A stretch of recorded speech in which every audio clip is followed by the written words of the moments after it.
Hello, everybody, it's Dean the Artist, and without further ado, let's get back into it, shall we? The days since then have passed so quickly that time seemed to slip through my fingers like water. Every time I've tried to talk with Shizune, she's been out running errands or with Misha. I feel as if she's avoiding me. But yeah, this is after that scene, so I'm not surprised. Of course it bothers me, but I think the way she's acting seems pretty natural. Then again, it's not like I've been through this before. Whenever I can't find Shizune, I end up running into Misha. And when I do, I ask her to help me with my signing. However, she always ends up squirming out of it. We're leaving after today, so I'm determined to not let her escape this time. Once we head back to school, we're probably going to have to start grinding through more student council affairs in preparation for school restarting. I want to brush up on my signing as much as possible by then, even if it's a day's worth. Come on, it's pretty much just having a couple sign language conversations. You do that all the time. Actually, you're doing it right now. Really, Hee-chan? That's funny. Misha temporarily stops her unconscious signing in order to wave her hands in front of her face in denial, but then quickly resumes gesturing everything the both of us are saying to no one in particular. Hee-chan, you're so persistent. Suddenly being interested in sign language again? Would it be that Hee-chan wants to make a career out of it? That's not fair, that was my idea first. You should be careful, Hee-chan. Times change too quickly. By the time I decided I wanted to be a sign language interpreter, they had cell phones that people could type out whole paragraphs on. Amazing. Not very good for me, though. I mean, I'm sure there's still uses for sign language, right? Especially in this modern age, right? Because you still need to talk to deaf people in public, actually. It's entirely possible a lot of them could be separated and not talk to people IRL. So, is sign language dying? I'm not exactly sure. Actually, Misha brings up a very interesting point. I'll have to look into that myself. Is technology cutting into cutting into the people trying to learn sign language? As if she shows that another differential isn't going to cut it this time. Misha changes her tune pretty quickly to a more apologetic one. I'm sorry, Hee-chan, I'm just so tired, especially lately. Even though being with Chi-chan is fun, she has way more energy than me. Teaching on top of that would be too tiring. I don't have that much stamina, sorry. She doesn't seem very tired, shouting that statement with her usual cheer and vigor. I know it's wrong of me to keep pestering her like this, though. Actually, Chi-chan and I were planning on going shopping today. It's our last chance to pick up some souvenirs. Souvenirs, huh? I almost forgot I was on vacation. I understand what you're saying. Teaching doesn't seem so easy. Hideki asked me to teach him how to sign, and I was unbelievably lost the whole time. Well, I wonder how it'll work out for you when you become a sign language teacher. You can get tired too easily doing that. Yeah, right, I hope not. Hee-chan, now I'm kind of worried, but souvenirs, so some other time? Hee-chan, do you want us to get you something too? Just because I understand doesn't mean I don't want her to teach me. I suppose that I can't press her any further now, though. Even I'm bothered by how selfish it would seem to do so. I give up. No, don't give me anything. I'm serious. Don't surprise me with a funny shirt or something, okay? I don't like the sound of that. Slipping on her shoes, she yells goodbye to the otherwise empty house and opens the door to leave, letting a cool breath of fresh air into the hallway.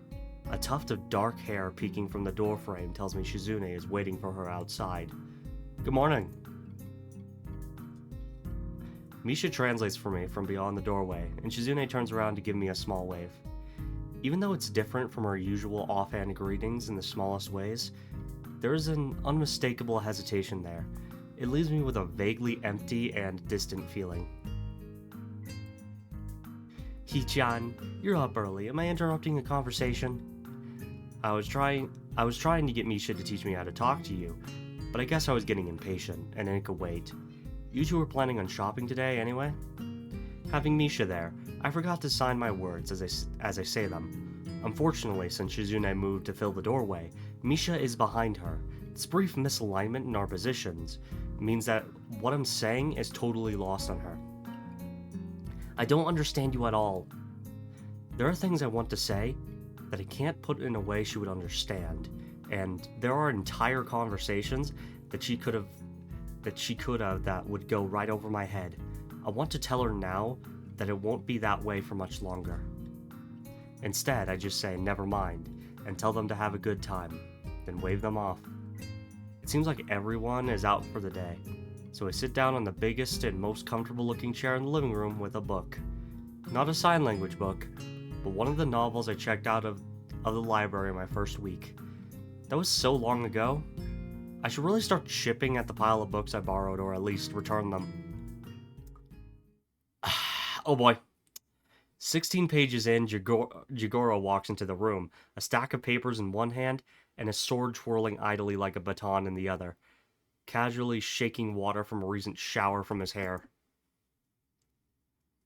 Upon being seen doing something so ungentlemanly, he freezes like a deer in the headlights and slowly moves on to smoldering with powerful but baseless fury as he sits down on the couch a few feet away. This is only the third time I've met him, and I'm already starting to feel nauseous on reaction. I guess in a way this could be considered a kind of charisma. I haven't even said anything, but he already seems less than pleased. It's likely a bad idea to provoke him, and just talking to him may count as provoking him. However, I can't help thinking of the alternative solutions that could play out. Yeah, some kind of charisma. Isn't like intimidation a part of wait. I need to like look at D&D stats again because I feel like those are related. Oh no. He has his intimidation stat way up. Okay.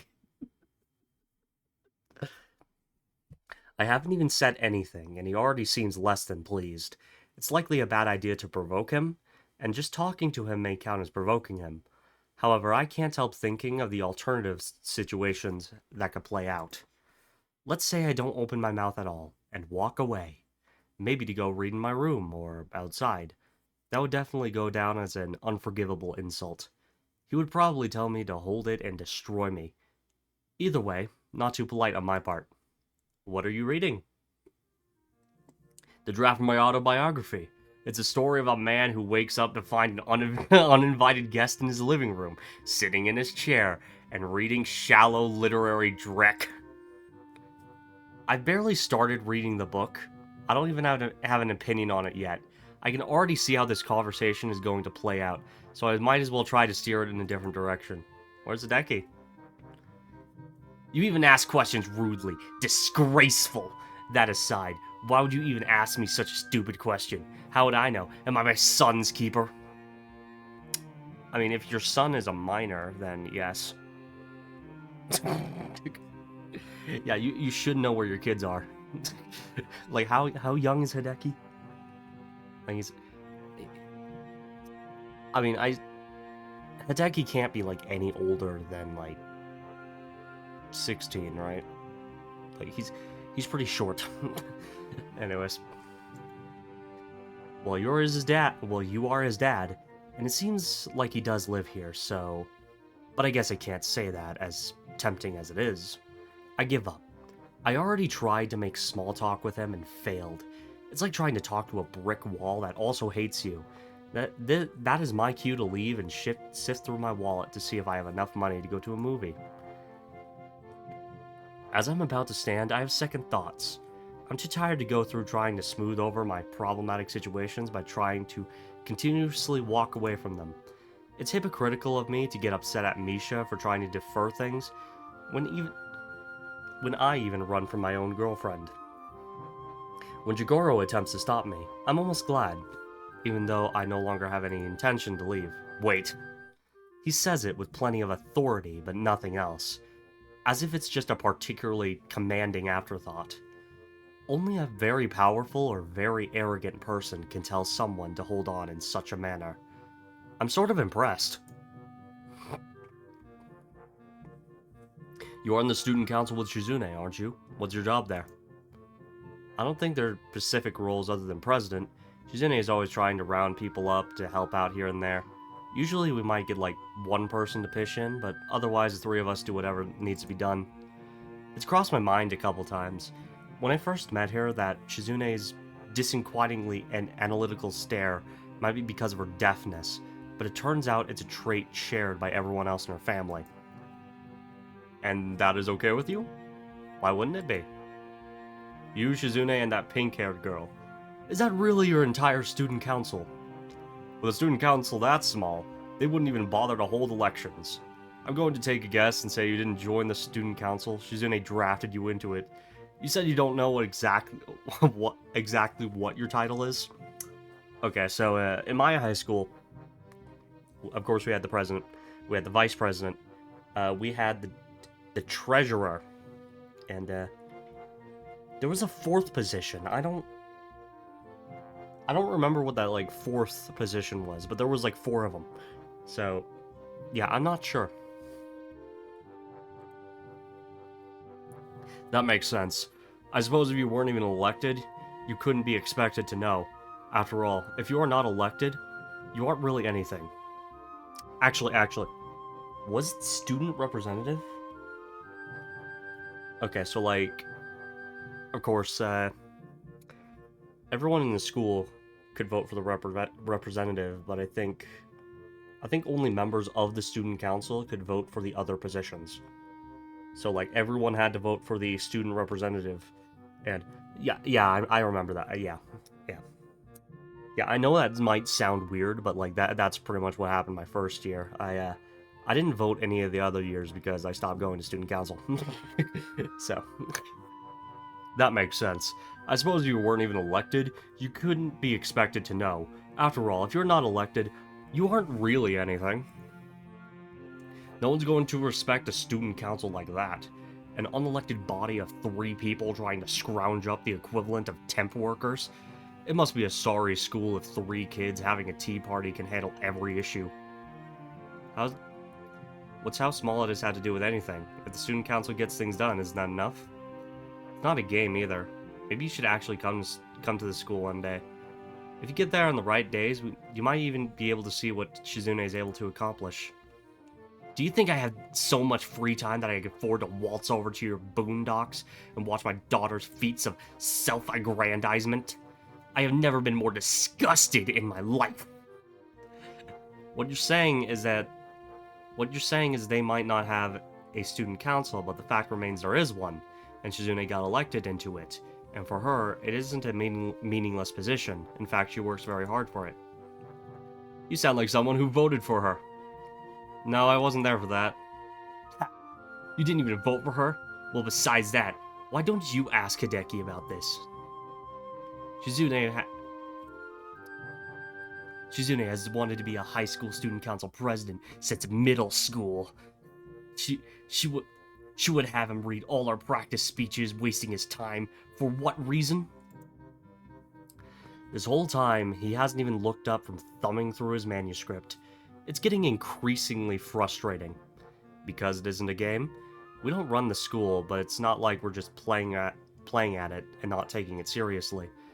I wonder if it's so wrong to not be a purist. I have been to your school. Really, the students there.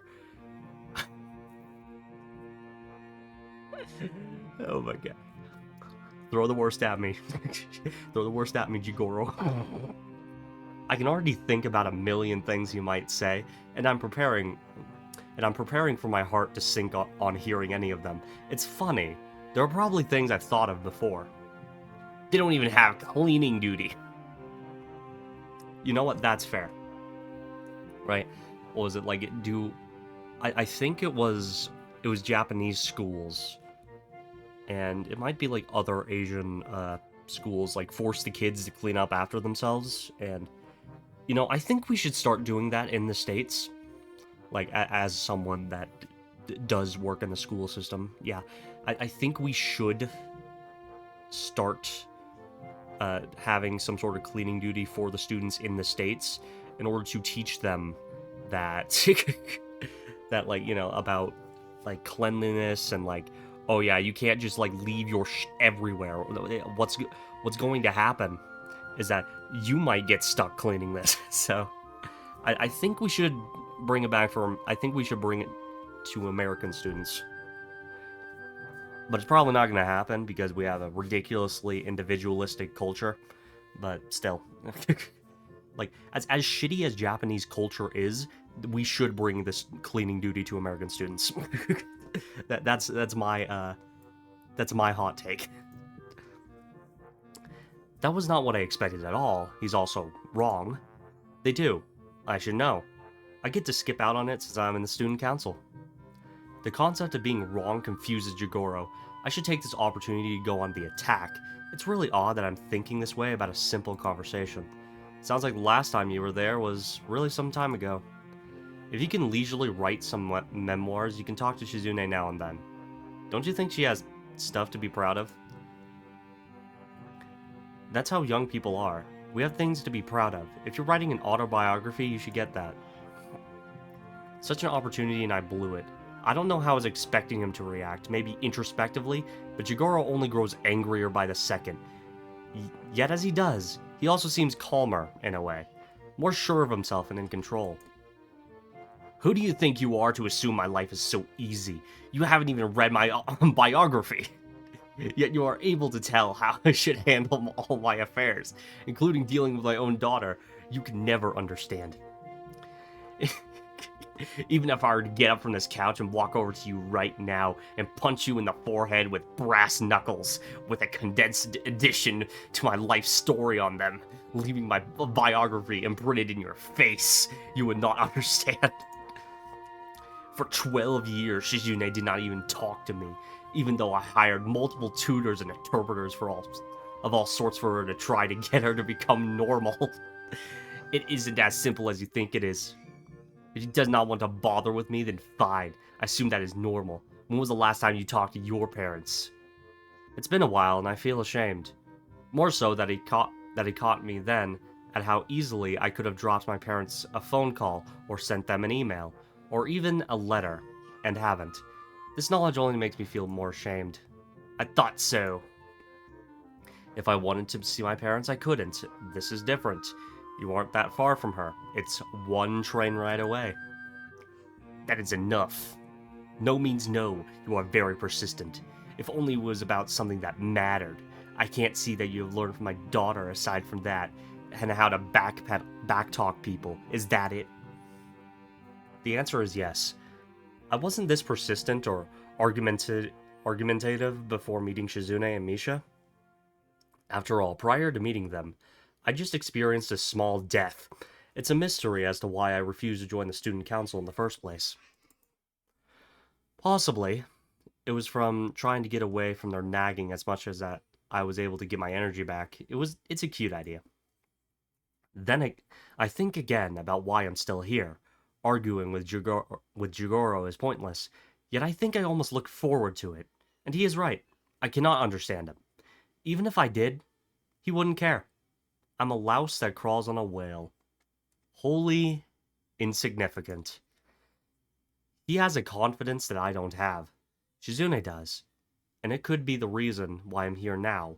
In an almost shocking match with her father. In an almost shouting match with her father is because some sort of that bravery has rubbed off onto me. However, I don't have anything to keep going. Still, I hate him. I don't know what I can do. A few months ago, I think I would have punched him and let the consequences play out as they may. But now, I can't risk it. If he were to hit me back, he'd likely kill me. So in the end, the only thing I can do is look at Jigoro in silence, knowing that I have no reply and hate him, and feel completely at a loss.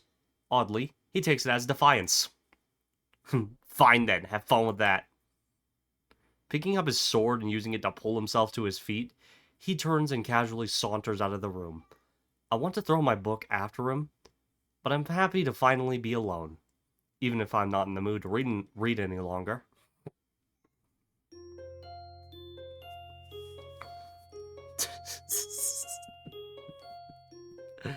Uh,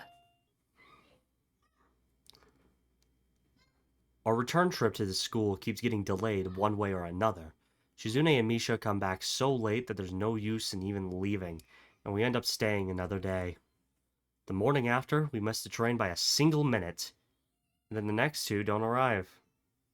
We missed the fourth train because I wandered off to get a drink in the meantime. Shizune wasn't happy about it. By the time I finally get back to my room, I feel so tired. Even though I spent most of the ride back sleeping, I can't say it's only because of today. It seems like a familiar symptom of traveling. It's not the first time it's happened. If no one has beaten me to it, I could do a thesis on it. Maybe get in a medical journal. Returning from a trip syndrome. Not very creative. I fall asleep before I can think of a better name. Wake the fuck up! A loud knock on my door wakes me up only a few hours into my nap. I'm annoyed because I'd just been in the middle of a dream that I can't remember, having been woken up in the middle of it. But I'm sure it was a good one. I briefly wonder who it could be, but it's not like I get many visitors, so I'm sure it's Kenji. I hope he's just rolling out the welcome wagon and not going to hit me up for money again. If that was the case, I'd almost be touched. Not touched enough to fight off the urge to roll over and go back to sleep, though.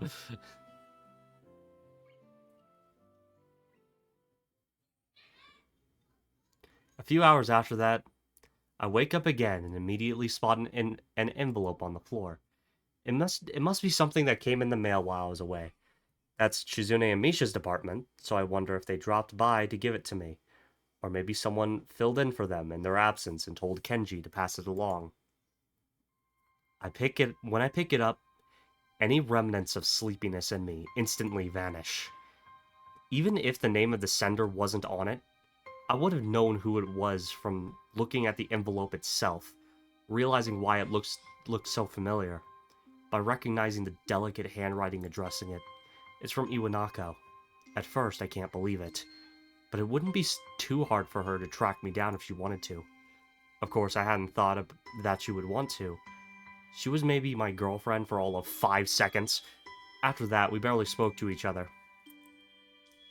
It would be too easy to put this letter away somewhere and forget about it. A part of me wants to do that, or throw it away, unread. Why I want to do these things, I don't know. It would be easy to do them, easier than to read it.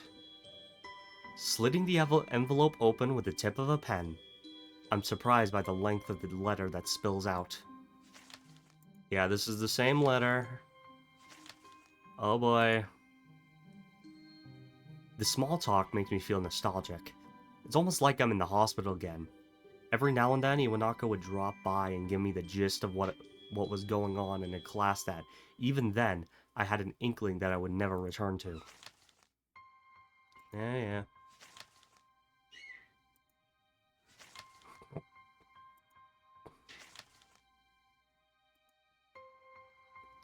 What a convenient time for her to rediscover her sincerity. Well, even as I think that, I know she's right. Distant and disheartened is a good way to describe it. And maybe I'd given up too. It weighs on my heart when I think back to when I was lying in the hospital, feeling so bitter when she finally stopped showing up. I wasn't surprised, and I had no right to be. How could she not stop coming when it wasn't the only expectation I had of her? She dropped by for all of 6 weeks after the incident. If I drifted away from her, it was because I could feel her already moving herself away from me the moment she showed up.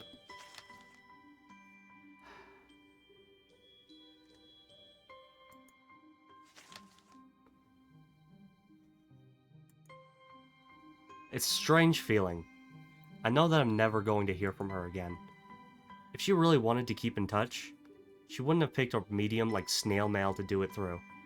If she could get my address, then my email or phone number wouldn't have been much more work had she wanted them. This is only a goodbye. I exhale, only just now becoming aware that I had been reading with bated breath. Now, who's being distant, Iwanako? But maybe it really is for the best. For her to pick up a pen and write this letter to me, it could only be because she felt guilty about how things ended. That she was hurt by how we floated out of each other's lives makes me feel a sort of wistful happiness. I almost want to thank her. And I only don't because I know she wouldn't want me to reply. There's a knock at my door. Then it opens anyway, about a millisecond later. I forgot to lock it stupidly. Sup, man? Why's your door open? I run to the door faster than is probably medically safe for me to do so I can prevent Kenji from seeing the mountains of pills just a couple feet away from him, blocked from his sight by only the door. Then there's the letter I'm holding. If he asks about it, I don't think I can make up anything convincing. About 2 feet away from him, I realize that his vision is so bad that it was probably never an issue. He didn't even see me about to practically tackle him back through the doorframe. Hey, what the hell, man? What are you talking about? Your room has a billion locks on it, yet you just barged right through other people's doors? You didn't even wait a second after knocking before you tried the door. It was like simultaneous. You were already opening the door while you were knocking it. See, that's exactly why I have all those locks. It's a cold and uncaring world out there. A gate crasher's world. Now you also understand. I just taught you a valuable lesson, dude. Knowledge is power. Why are you yelling at me? I'm a hero. Look at you. You didn't even lock your door. The average woman could have killed you a billion times already, then replaced you with a female clone extinguishable from the original. It almost happened to me. Ignoring the latter part, since it's too confusing. It's funny he should say that. He was unable to stop me from tackling him head on, yet apparently a woman could have killed me a billion times. If this man is a hero, we are all doomed. What's that you got there? Somehow, he was able to see the letter still in my hand.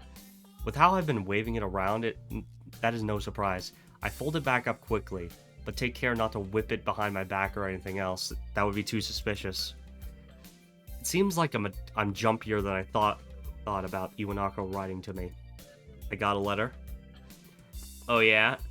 I put that there. I was sleeping, then I woke up because I heard explosions.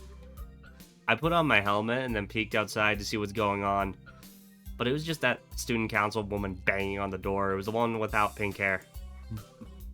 She's probably knocking so loudly that it was obvious she was filled with murderous rage at you, and then somehow sensed me behind her.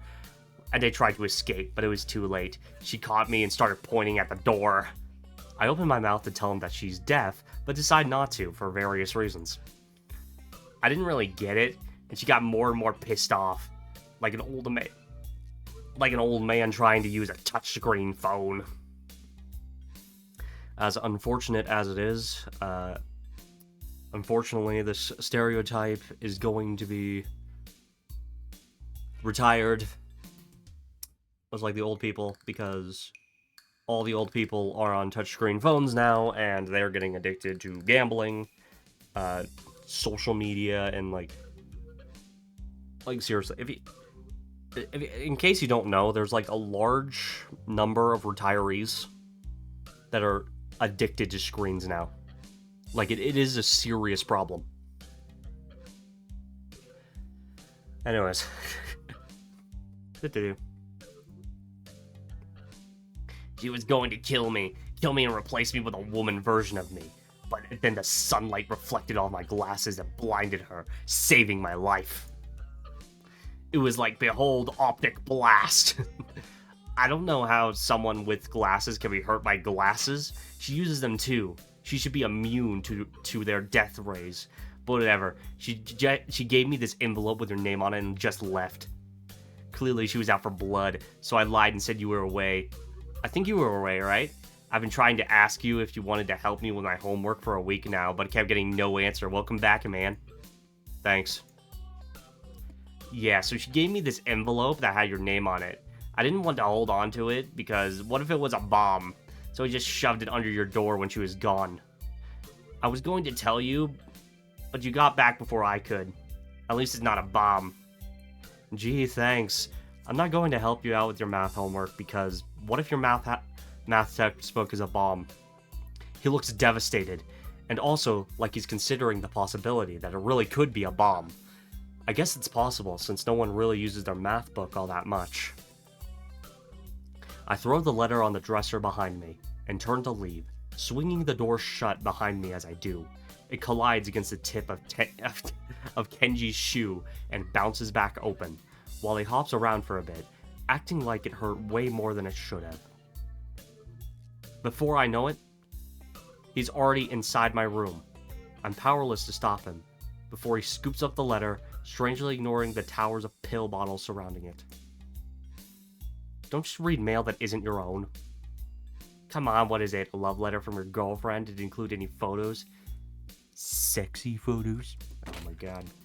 Reclining against the dresser and paying no mind to the bottles, he sends all over the floor doing so. Kenji quickly reads through Iwanako's letter. The process takes seemingly forever, and with how close he holds it up to his face, makes it look like he's trying to eat it. Who's Iwanako? My ex-girlfriend? Ex-girlfriend, huh? This is the breakup letter then. I thought they were a myth. No, I guess it is. But really, she's been my ex-girlfriend for a while. Anyway, I think I'm already over it. Kenji gives a thumbs up, clearly relieved that I'm not going to take this into an awkward direction. Although, I almost want to, since I told him not to read it. Yeah, that's a good attitude. It's alright, I had a bad breakup too. But you can't let it get you down. I mean, just look at me. But hey, she wrote you a letter. Maybe she wants to get back together, It says it right there, right her back. You should do it. Is she cute? Huh. For a guy who thinks feminists are working to enslave men everywhere, he really is interested in cute girls. I have a girlfriend. Besides, look at the context. She doesn't want me to write back. Just because that's what it says isn't what she means. But that's what you wrote. This rock-hard fish kid chick totally still wants you, even if it even says it right there. I read it. I know what it says. I told you. You have to look at the context. She said I drifted away from her, and everything there shows she's accepted that. I think the reason she wrote to me is that she just wants to. I guess part amicably. But we're done. She doesn't want to get back together or whatever you're thinking. As I think about it more, it sounds to me like I'm trying to make excuses for myself.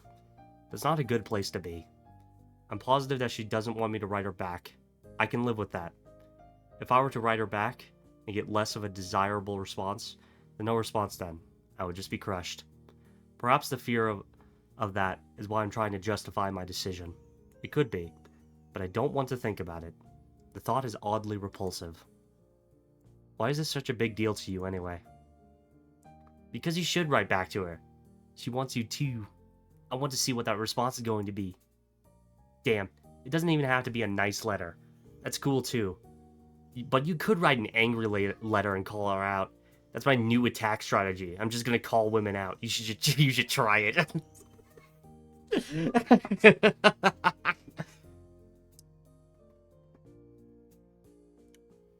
Would Kenji never mind. I'm not gonna say that. I'm not gonna say. Even if she wrote me a letter, you have. I am so sorry if you hear crying in the background. And even if she wrote me a letter, you have to understand what that means. Writing someone a letter is different now. It's not something you just do, not in this kind of situation. You can pick up your phone and call someone across the world in an instant, and talk to them almost like they were with you, or send them an email. They'll be notified instantly that they got it and can reply back just like that. A letter can be a personal thing, but she wanted to keep me at an arm's distance. It's not like I can pop over there and visit her. If I had her number, I could call her. Or if I had her mail, I could mail her. If she really wanted to hear back from me, she would have dropped one of those in there. I feel silly for continuously reassuring myself that I'm not fazed by Iwanako writing to me, even when it's so obvious that I am. It could be a gradual thing for her. She might be too shy to call you up. I remember my girlfriend would always send me text messages because she was so shy. It was annoying as hell, man. I didn't really give a shit about phones, so I didn't have the thing. As it turns out, I had to pay for every single one. But I don't like phones, so I couldn't even call her back to tell her to cut that out. I did it anyway, though. I called her out, even used a phone. It was literally the call out. I guess it was. Even if he's right, it means that Iwanako still wants to keep her distance from me. She's not ready to chat with me comfortably. Why? Am I some kind of freak? I'm not reassured by her actions anyway. In that case, maybe I'm overthinking it. But I just don't know. Kenji can't think of anything to say to that, and the silence that follows is so awkward and thick that I start to count the seconds until he makes up a reason to leave and excuses himself. I miss her. Your ex? Yeah, even if she wasn't sane, it was nice being with her. My back hurts. If she were still around, I could tell her to massage it. I don't know how to use an oven either. I miss baked food. And we would go to the bowling in the hallway sometimes. I miss that too. I had to bowl all by myself during the last festival. You bowl in the hallway? You're going to hit someone. She used to say that all the time. Kenji sighs not nostalgically, clearly not appreciating just how badly someone can get hurt by slipping on a bowling pin. Apparently neither did his girlfriend, since she bowled with him. What a strange definition of love, but I guess it's something. Yeah, Yuko had to deal with a lot, didn't she? Maybe you should write her a letter. If she writes back, you can get married. Married? No. Okay, fine, but why not? You clearly like her, even though you hate women. Feminists, not women. Feminists. There's a difference. There are non-feminist women. Damn, your discrimination is incredible. Correlation does not equal causation. Even if she is insane and a woman, it doesn't mean she's a feminist insane woman. It's like how the absence of evidence is an evidence of absence. If it's true, then, by the relative property, the presence of evidence is equal to evidence of presence. Actually, I think it is. And I don't think it's called the relative property. No, shut up, it's mathematics. Are you saying math is wrong? I think he is wrong. So even Kenji has someone that he likes. I'm tempted to ask why he and his ex broke up, or to dig more information in general, but I shouldn't. Not only would it be prying, but he might reverse the question back to me. This conversation makes me think about Shizune, although the thoughts I'm having are scattered and wispy, just questions. I wonder if I even had the chance to love Iwanako, and his whole situation with her still stings me, a sour note in the back of my mind. I like Shizune much more, yet it feels like I am chasing her even now. I don't mind the chase, but I want to close that distance between us. Iwanako's letter is responsible, but I've also felt this way for a while. I've come closer, but it's not enough. I want to try again right now.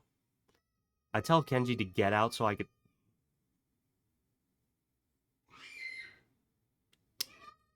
I'm sorry. I tell Kenji to get out so I can change, and then head for the student council room. The grounds are mostly deserted today, which is a shame because it's so nice out. No one answers when I knock. I try to go in anyway, but it's locked.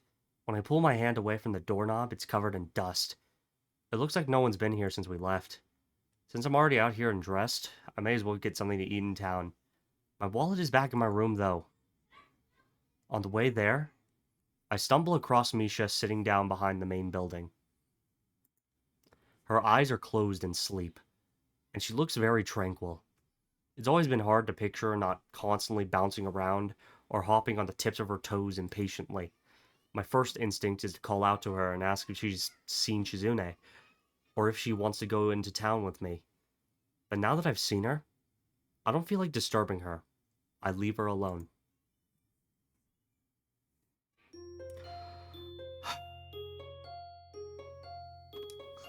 I'm guessing this is the middle of the route distance part. For the first few days after I was back, I almost forgot that I was in the student council. I managed to pick up here and there that the student council usually gets swamped with work around the end of the break, but it didn't have to be the case. The few times I managed to catch Shizune or Misha, they were in too much of a hurry for me to get a chance to ask if they needed help. And anytime they weren't, I'd only be able to get a hold of Misha.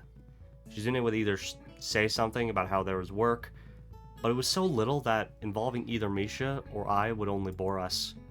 After a while, the idea of having some free time again had started to grow on me, even though there were still periods when I felt I had too much of it. Just when I was getting used to it though, things changed again. Now I find myself back in the student council room, arguing with Shizune about whether tissue boxes would make good ballot boxes or not. I'm telling you, they work just fine, as long as we get the cube-shaped ones, not the rectangular ones. Misha, can you sign that to her? I kinda got my hands full. On second thought, forget it. She's busy cutting out ballot slips, so if she were to make one errant movement, she would probably send those scissors flying into someone's head. I drop the box of poster paints I'm carrying onto my little table in the student council room, and cough as a wave of dust hits me in the face. It really has been a while. Do you think we should change the size of the ballot slips? But, wait, what? But Chi-chan, I already cut out so many of them. We can make them smaller. It'll be more efficient. We just have to shrink the font. More ballots will fit in a single box that way. We'll only need half the amount of paper then. The format for voting can be changed. It would be more like a real election. Then we might be able to get away with buying less boxes. With the money left over, we can get a pizza, or maybe Chinese, or a cake, or 3 bowls of the new ramen bowl I want to try. Shizune excitedly rubs her finger along the frame of her glasses as she ponders more ways to cut even a half yen of spending off our budget. Since I think she's the only one who even knows what our budget is, I'm scared to ask just how tiny it is for her to have to do this. Yeah, that's why you need a treasurer. Like, bro, even my backwater school had a fucking treasurer for the student council. How do you not have a treasurer? Anyways. What about all the ballot slips Misha already cut out? What about all the ballot slips Misha already cut out? Don't worry, I can make them into memo pads and sell them in the school store. Chi-chan, they don't look very cute though. Shizune seems to disagree. Now they're arguing. But it looks like it consists of nothing more than signing yes they do and no they don't at each other until they're so tired of it that they're just taking turns pointing at each other commandingly. It's strange, partially because it looks kind of ridiculous, but also because I've never seen them disagree. Then again, both of them have looked very stressed these past few days. Shizune has been increasingly absorbed in the idea of student council elections, though they're months away. I imagine this is how politicians act when they realize a regime change is imminent and their era is over. I'm having trouble taking student council matters seriously at all, even though I've practiced my calligraphy on signs that won't go up for weeks, but I can understand why Shizune does. Actually, yeah, that's right. Yeah, all 3 of these characters are about to graduate. And there is no one else in student council, so like, they would have to, like, in the next year, they would have to do a election based off people that are not in the student council, or they have to, like, they would have to try very hard to recruit, new students for the student council just before the end of the year if they want a normal election. Because it's either that, or, like, they end up recruiting a bunch of the younger grades, or student council just doesn't have an election. it's either because student council would not exist anymore, I guess. So yeah, I didn't really think of that like the first time I watched it, but yeah, it makes sense why Shizune is worried, especially if she cares for student council. Like, yeah, okay. I'm having trouble taking student council matters seriously at all, even now as I practice my calligraphy on signs that won't go up for weeks, but I can understand why Shizune does. After all, she has been student council president for 3 years. According to her dad, she has wanted the job for even longer. I guess 3 years is too short of a career for her to leave feeling satisfied. Did the last student council go through this much trouble to make a smooth transition for you? Shizune makes a chagrined face that tells me that they weren't helpful at all. I guess you're doing this all to set a good example then. That only comes into play if they learn anything from it, Hee-chan. If they don't, I'll be hyper mad. If they turn out to be the flaky type, I'll definitely be hard on them. That doesn't sound very threatening when Misha is saying it. Also, you're not going to be here. Well, Misha might. Not you. Not you, Shizune. So you've already met them? Hee-chan, there are no candidates yet. What, none? Not even for student council president. That's why I'm trying to drum up interest for the position. What do you think? She proudly holds up a poster she has been working on herself. It looks very, military? We want you for the student council. Just like, I'm imagining Shizune in a, like, Uncle Sam outfit. Actually, Misha might fit better. You might be taking this a little too seriously, then. Shizune frowns and plays with her fingers, offended. Is that weird? Yes. She looks oddly happy that I'm disagreeing with her, and I think that if she weren't genuinely focused on what she was doing, she would try to argue with me just because it would be interesting to her. What's so weird about it? It looks like she will do that after all. But then Shizune waves her hand dismissively, like she's trying to catch the words in the air and delete them. Instead, she catapults into insulting her future successors. Well, one thing that's weird is that in my old school, the elections would happen in about 6 months. Since, you know, we're graduating in March, it's pretty weird to think about them too early. It's a little different here. Hee-chan, I'll be discouraged if we don't have any replacements when I go, Chi-chan says. But it isn't like the school will stop running without a student council. It'll be harder for them to hand out forms, though. Shizune isn't laughing, however. Misha's joke causes her to flinch, as if she were stung.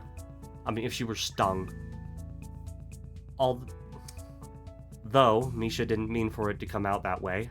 Her quip had a callous cruelty to it in the end. I'm trying to get more people to run, but everyone is so lazy. They think they can just take it easy because there are no deadlines yet. Slackers not taking the early game advantage. Look, Shizune, first off, right? Not everyone's gonna be interested in student council, so, like, plus, like, considering this is a school for the disabled, right? And now, I'm not saying anything about disabled people, right? People can have a normal functioning life, but, like, if a lot of these kids had, like, accidents or, like, bad things happen to them recently, like, unless they had, like, a similar personality to Shizune or something, I don't think that they would even do that. They would be like, what's up?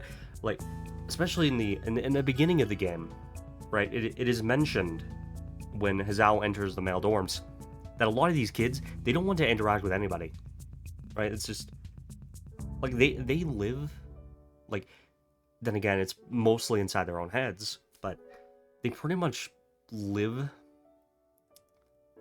feeling as if something was taken from them, and it's very hard to get out of that mindset when you're in it, because like, it's like, oh, woe is me, and a lot of these kids probably either will never get out of it, or they'll probably get out of it too late, right? So I think trying to, like, force student council to run the next generation, it might be a bad idea. Like, honestly, considering you're a school for disabled, you should have more empathy for other people.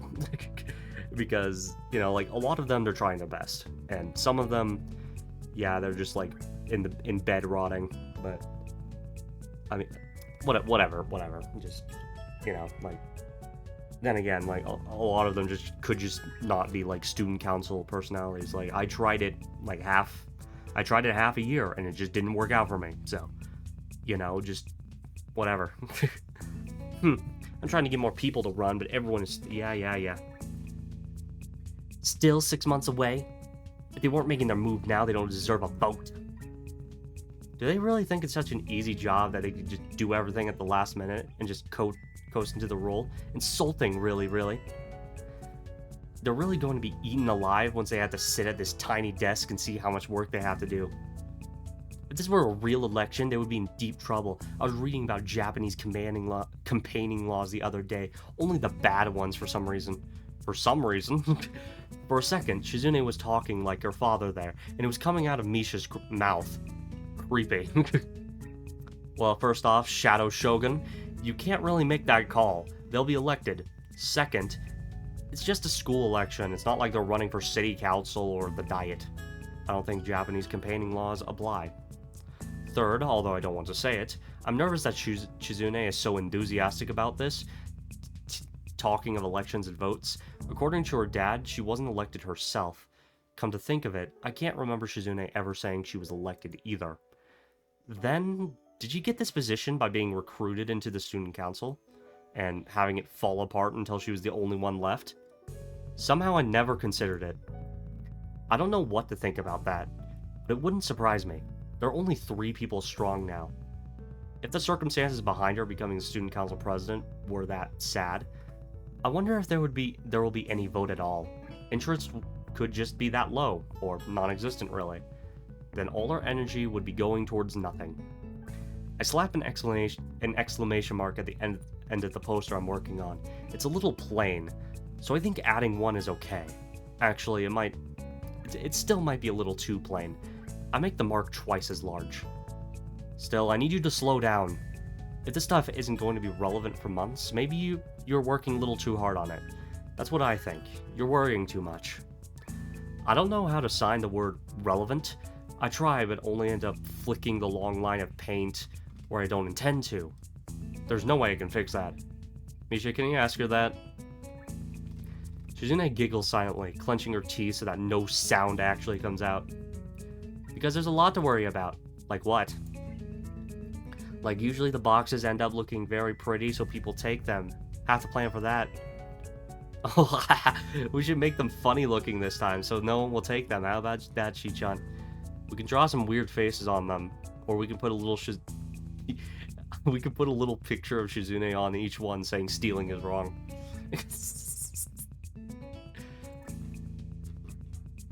We need more Shizune propaganda posters.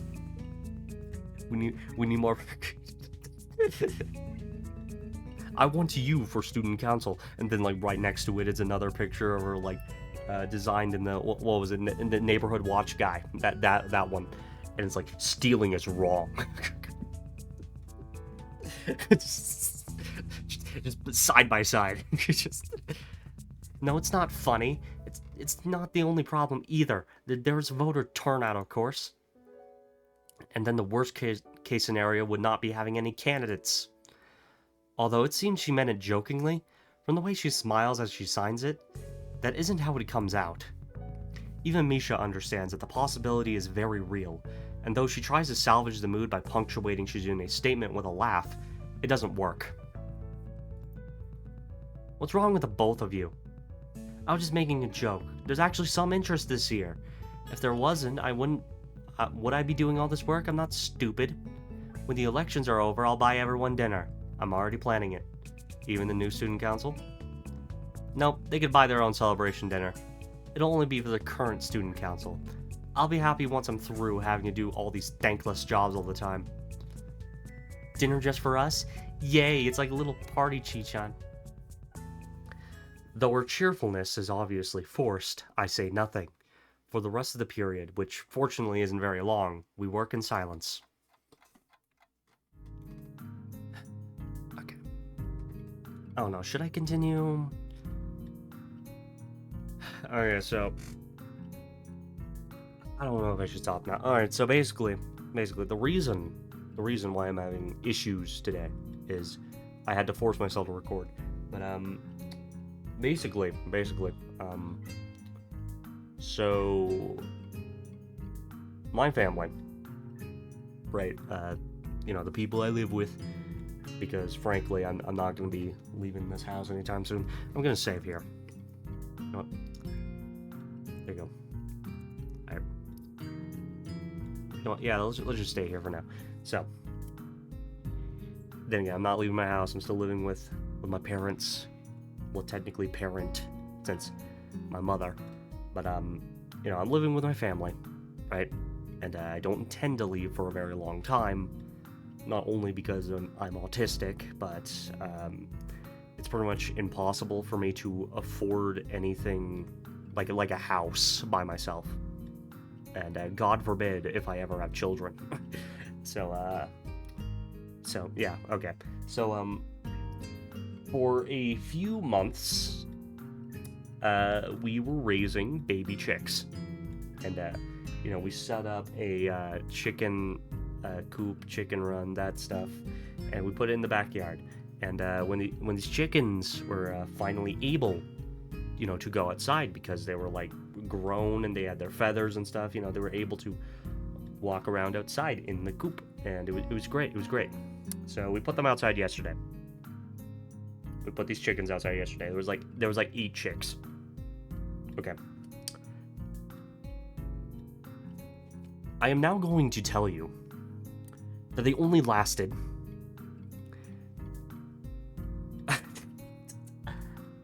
they did not make it they did not make it until 9 this morning, because our dogs decided to break into the coop and started eating 8 chickens that we raised.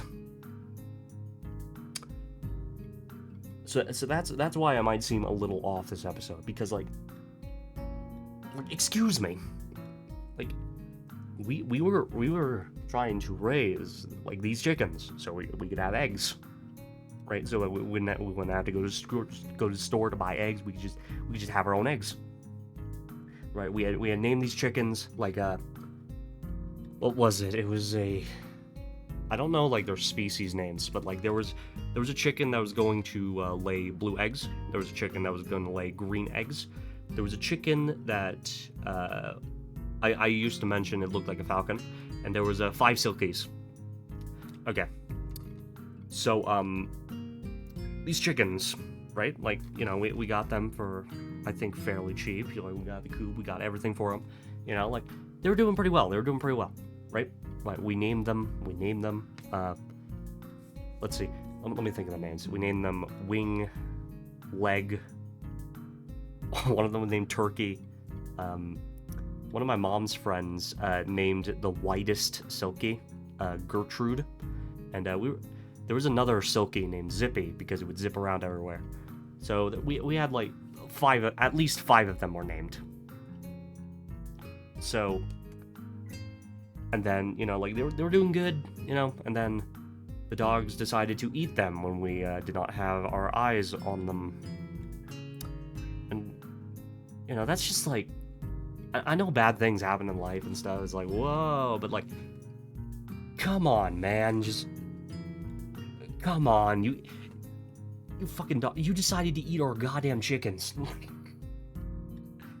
So yeah, so our dogs are gonna get rehomed now because there was this entire argument about it, and yeah. So basically, today's just been a mess. So I'm not going to record anymore today. I pretty much just wait. No, I just want to go to the main menu. I'm not going to record anymore today. It's just I had to force myself to record this episode. So yeah, and I'll be back tomorrow. Thank you for watching. It's been Dean the Autist. Rest in peace, chickens. You will be missed. And you will have a nice day. Thank you.